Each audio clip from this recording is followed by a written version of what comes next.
Did you know that over time, the tire pressure monitoring sensors will go bad and they need to be replaced on each wheel of your truck or SUV?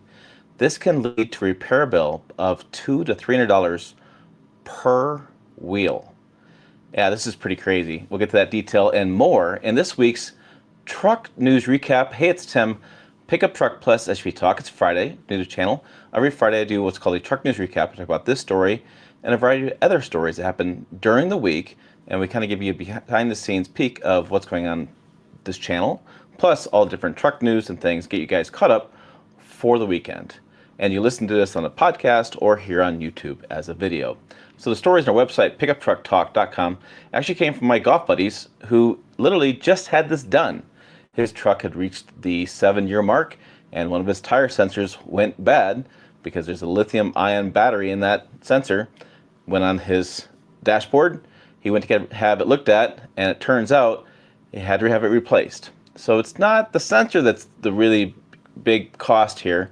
It's that you have to take the tire off the rim to get to the sensor, to replace the sensor, to put the tire back on the rim, to have it balanced, all the kind of stuff done to it, make sure that it's ready to go, and put back on the truck that he owned, his Silverado. So yes, your tire pressure sensors. I put down $800 for the price, but looking at the repair pal data, you're looking at between $250 to $275. A dealership's probably $300. So I'm probably lowballing $800 here if you find a really cheap mechanic, but yeah, it could be a lot more money for that replacement of that tire pressure monitor sensor for your truck. So it's really an interesting repair that I don't think a lot of people know about, and I didn't realize either until my friend brought it to me and said, "Did you know about this?" And I was like, "What are you talking about?" I knew about tire pressure monitor sensors, but I didn't realize they cost so much to have repaired and that they go bad. And they're mandatory because of the Firestone Ford rollover Explorer from back in the early 2000s. Congress made them mandatory equipment so you don't have underinflated tires. But yes, they do go bad, and they could go bad for one tire, and then guess what happens? It's kind of like a domino effect. He replaced one, a couple weeks later, second one went bad. Now he's like, I'm just gonna replace all of them and be done with it, because he just knows they're gonna start going bad one by one by one. Instead of going to his repair guy each time to have it fixed, he's like, I'm just gonna do it all at once, swallow the big bill, but I'm not have to go back in each time to have it repaired. So that's a really interesting story. I'm not sure you guys, I don't know if you guys knew about it. I didn't know about it, so I thought I'd share with you guys and let you guys know that that is possibly coming for trucks to between, the numbers I saw online, between 6 to 8 years, 7 to 9 years, depending, that's how long those sensors last, depending how many miles you put on a truck, all the kind of stuff that's built into those variables. But yes, that is a repair bill that I was anticipating. But let's talk about more stuff that happened this week, including Nissan Titan coming back. Interesting details there as well. Plus, we have some GM news with the engines and some brake news. But let's first check out our friends at ScreenProTech.com/Tim. You get 15% off your order if you get over there right now today. And these are the screen protectors go on entertainment screen and the dash. And it makes it nice. You can do also anti-glare on these as well. Keep the glare on those screens down. You can keep it protected from scratches and things. I use them in all my vehicles. I think you'll like them as well. I like how they make the screen not so fluid with your finger. It's more tactile to the touch. There's some benefits to these screen protectors, not just from a scratch standpoint, but I do like the anti-glare aspect of it, and I do like the not finger sliding across the screen. It's kind of like a screen protector that you have for your cell phone, and I think it works really well for these new vehicles that they all have screens. So, and you're going to have, as we move forward, it's just they're going to have bigger screens and more screens. It seems like that's the way the world is going these days. But these are nice as far as a option to put on those screens to make sure that you don't have any issues with those screens moving forward, because they can be pretty expensive by themselves to have those screens replaced. They're not cheap either. What is cheap these days? That's a good question. So on the homepage, we have 2018 to 2026 Jeep Wrangler known problems. We did fuel pump failures, death wobble, engine fires. It was interesting. I remember talking to my writer about this. We were both surprised that death wobble was still an issue in today's world. We had thought that had been solved many, many years ago, right? That fixed this, the rear knuckles, they fixed the suspension. They had no problems with stuff anymore. Still coming up in our when we do research on this stuff. I have my Kia Telluride Expo review.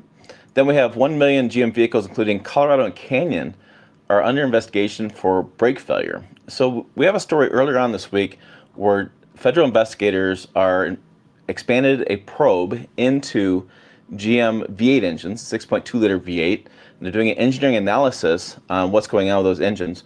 Why is the fix that GM had put out for those engines still causing engines to fail after the fix was applied? So they had something like 200 engines that failed after the fix was applied. So federal investigators have asked for an engineering analysis, which is the kind of last step before the feds force a recall, which is not a good thing for GM. And now we have another thing going on here with the GM vehicles, including Colorado and Canyon. They have an e-boost system that they're looking into, and they've also asked for an engineering analysis as well on this truck, or on these trucks and SUVs, and looking at whether the fix for this is working. So GM is under fire on two different areas here. And I do want to point out that it's interesting when I read the comments and stuff that a lot of people think that, you know, the federal government doesn't get involved in this or whatever, GM can slide. No. The feds get involved in this, and they can force recalls, and they do have the power to hold these companies accountable. And we're seeing this time and time again. It's not a run of these things with that. So we had the brake failure, we had expansion with the V8, and then there was also some news with the 8-speed transmission as well, looking at that from GM. So GM's quality is being, well, it's being looked at very closely right now, which is not a bad thing. Consumers need those federal watchdogs look at this stuff, and it's good. We need to have better quality on all our vehicles, especially spending that much money on those new vehicles. We had Dodge Durango had a recall as well, but the one thing I'm going to get to is Nissan unveils future body-on-frame plans. And I took a little bit of ad lib on this one because there was some confusion in the article I read where they showed a graphic that had 5 vehicles on it. The reporter said in the initial conversation that they talked about having 3 Nissan vehicles, and they talked about having 2 Infiniti body-on-frame vehicles. And in that article, he pointed out that the Nissan vehicle was going to be a 3-row SUV. And then later on in the article, he said the graphic they showed on the screen was 4 Nissan vehicles and 1 Infiniti. So this got me thinking, you know, if they have a 3-row SUV body on frame in their future, which would be, to me, the new Nissan Armada being redone, well, why don't they bring back a Nissan Titan? It seems like the timing is there for them. To me, it makes a lot of sense. In that, maybe you have to go with me on this, in that I have this plan, that, you know, right now, what do you have? You have the GM trucks that are having some quality concerns, and they've had some quality concerns the last couple of years. You have the Ford F-150 that has lots of recalls. So you have 2 of the top truck makers right now that aren't looking so hot as far as quality going on with those trucks. And you have the Ram 1500, which is doing well in sales and doing well with a Hurricane engine, but a lot of people still have a lot of feelings about reliability when it comes to Ram or Dodge, as they call them, trucks, right? And so you have some concerns there as well. And then you have the Toyota Tundra, which is under a lot of scrutiny right now with their engine issues. And then you have Nissan. You'll see a video coming out live tomorrow where I do a midsize truck reliability kind of recap. And Nissan Frontier is right there neck and neck with the Toyota Tacoma. That V6, naturally aspirated V6 they build, is a very reliable engine. So my theory here is, all right, well, Nissan has quietly been in the corner building some really reliable trucks and SUVs. Maybe not quietly is the right word for it, but it seems like, in my viewpoint, they've been building some pretty reliable trucks and SUVs. Transmission's not a problem. They got rid of the CVT. They got into a standard transmission. It seems like the powertrain for their company is doing pretty well, and we're not doing a whole lot of articles about it. And then they have a new 3-row SUV. And Nissan, well, they need some profit. They need lots of profit right now because the company financially isn't doing so hot. Well, what do you get the most profit from? Full-size trucks, right? Now, the Nissan Titan hasn't always been the greatest seller. But right now, when you have some question marks from all the major manufacturers of trucks, and you have a market that's really hot for trucks and full-size trucks are being exported across the world, it seems like it makes some sense for the Titan to come back in some form or another. You have the turbocharged engine option, which I know some people are going to love it, some people are going to hate it. But you could also bring back a V8 as well, because now you're offering two engine choices. Remember the Nissan Titan that came out before had the heavy-duty half-ton with the Cummins V8, and the Cummins V8 had issues with it, all kinds of stuff. It was a wrong application. I think if Nissan comes back and says, okay, we're building the Armada anyways, let's build a Titan off that Armada frame and off that Armada, platform, and let's offer that turbocharged engine, but let's also offer a V8 as well. That's going to be very, very competitive with what's on the marketplace today. Ford offers a turbocharged engine, they have a couple of them, and they offer a V8. GM is going to offer a turbocharged engine and a V8. Ram does this as well. Toyota is the only one not doing this, and they should, frankly. And so now you have Nissan in this spot where they're going to build a three-row SUV. Build a truck too, damn it. Offer the two engine choices. I think this is a really good place for them to expand where they're going from. And if you read what the CEO's talked about at Nissan, he's talking a lot about they want more body-on-frame vehicles, they want to bring back the Xterra, they want to bring this stuff back. It seems like it makes a lot of sense for what they want to do. And Hyundai just had their CEO Investor Day, and he's talking about bringing trucks back and building more body-on-frame SUVs. So I think the Nissan Titan returning would make some sense. I think that there is a business case there for it now. The problem they're going to run into, from my viewpoint, is can they bring it to marketplace quick enough? I don't know. They're looking at, I think the story, the way it wrote was, it's going to be 2030 if I look at the numbers right, 2029, 2030. I'm not sure that that's fast enough. Yeah, here it is. It's still not expected until 2028 for its first body-on-frame product, which is probably going to be the Xterra.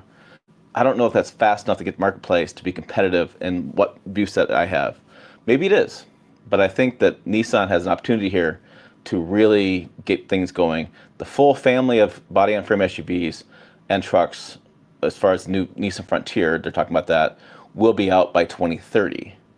I just feel like if Nissan can speed that up a little bit, they have an opportunity here to bring in real, honest, straight reliability truck without the bells and whistles that other manufacturers are doing, and have a really solid vehicle out there that could sell pretty well. The people that are tired of the screen overload, both of them, and they're tired of these complicated powertrains and things. Just get a straight V8, or you can do turbocharged, either one, give customers choices, and have the straight truck that they like to do with the Nissan Frontier, a good, honest truck. I think it makes a lot of sense. I also want to say, check out our monthly giveaway for free screen protector 2. It's here on the sidebar. I just saw it.